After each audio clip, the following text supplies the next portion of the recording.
किसी का नाक लगाया था।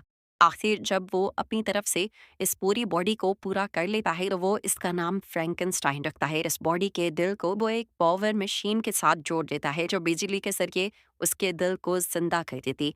बॉडी बनाने के बाद उसे बस इंतजार था तो बस एक गरज चमक के साथ तूफान का, जब आसमानी बिजली उसके चांदी के एंटीनास पर गिरती और वो एंटीनास इस ह्यूमनॉइड को जिंदा कर देते। उसने इस ह्यूमनॉइड का नाम फ्रैंकेनस्टीन रखा था। एक दिन ऐसे ही तूफान आ भी जाता है। रिक्टर को लगता है कि आज उसका एक्सपेरिमेंट पूरा हो जाएगा और उसी दिन वो बिजनेसमैन जिसने ये पूरा एक्सपेरिमेंट करवाया था वो भी विक्टर के पास आ जाता है। विक्टर से पूछता है, देखो आज एक्सपेरिमेंट पूरा हो जाएगा, तुम मुझसे क्या चाहते हो? वो आदमी कहता है, मैं और क्या चाहूंगा, मैं बस यही चाहता हूँ कि जब मैं मर जाऊं तो तुम मुझे भी इस बॉडी की तरह ही जिंदा कर देना, और अगर तुम मुझे जिंदा नहीं कर सकते तो मेरा दिल और दिमाग इस बॉडी में डाल देना। ये सुनकर विक्टर कहता है, नहीं, मैं अपनी बॉडी के साथ और छेड़छाड़ नहीं करूंगा।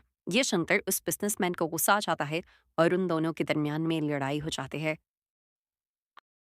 ऐसे ही लड़ाई में वो बिजनेसमैन भी नीचे गिरता है और मारा जाता है। आसमानी बिजली भी उन टॉवर्स पर गिर जाती है जो विक्टर ने बनाए थे, लेकिन इसके बावजूद भी विक्टर देखता है कि उसका एक्सपेरिमेंट नाकाम था। वो ह्यूमनॉइड एनी फ्रैंकेनस्टीन जिंदा नहीं हुआ था। विक्टर अब पूरी तरह टूट चुका था। उसकी सालों की मेहनत बर्बाद हो गई थी, इसलिए वो थक कर सो गया। सुबह जब उठा तो उसे अपनी आंखों पर यकीन नहीं आ रहा था। फ्रैंकेनस्टाइन चल सकता था, उसकी आंखों के सामने खड़ा हुआ था। पट्टियों में बंधी हुई अपने इस क्रिएचर को देखकर वो खुद ही डर जाता है। उसकी चाल चलन बहुत ही ज्यादा अजीब थी। जाहिर सी बात थी कि एक नॉर्मल इंसान तो था नहीं। तारों से जुड़े हुए क्रिएचर की चाल चलन ऐसी ही होती है। वैसे भी इसके जिस्म का हर हिस्सा तो किसी दूसरे इंसान का था। छोटे छोटे टुकड़ों में बटा हुआ ये क्रिएचर काफी भयानक दिख रहा था। रिक्टर को खुद भी फ्रैंकेनस्टीन से काफी डर लगता था।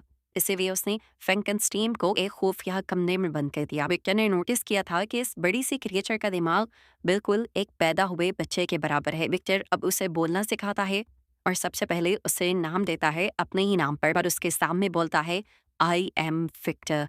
और फ्रैंकेनस्टीन भी बिल्कुल उसी अंदाज में पर अपनी भयानक आवाज में बोलता है, आई एम विक्टर।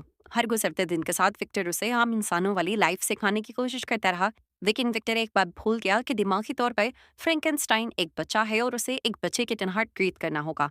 कुछ दिन गुजरते हैं, विलियम अपनी वाइफ एलिजाबेथ के साथ विक्टर से मिलने के लिए आते हैं और उसके आने पर विक्टर घबरा जाता है क्योंकि विक्टर एलिजाबेथ के अंकल को मार चुका था।